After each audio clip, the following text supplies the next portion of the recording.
The Swazi Angels organization says it is committed to helping the the government of the Kingdom of Swaziland towards assisting the underprivileged in the country. Now, this was said by the coordinator of the organization, Titi Mamba. We report. The Swazi Angels was started in the kingdom in 2013 with the aim of caring for child-headed families by helping them with food and clothing.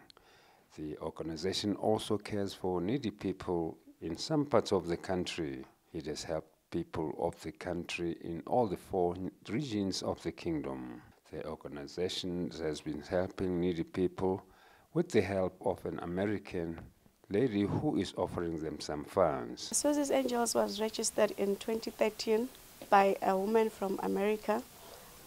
She saw the need of Swazi kids who were starving, some of them who needed food, so he decided to register an NGO in Swaziland which helps the children with funds like buying them food, building for them gardens so that they can have enough nutrition. So far we've got around 11 homes that we're helping. Basically are homes where you find out children are being raised by children. And we do have centers, in Siswati we call it a madlala. We do have around 3 of a madlala that we are helping.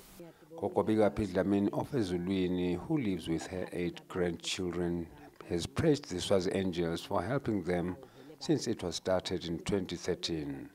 She says she has been able to feed and care for her grandchildren because of the organization. Humphrey Dlamini, Sihle Dlamini, Swazi TV News, Ezulwini.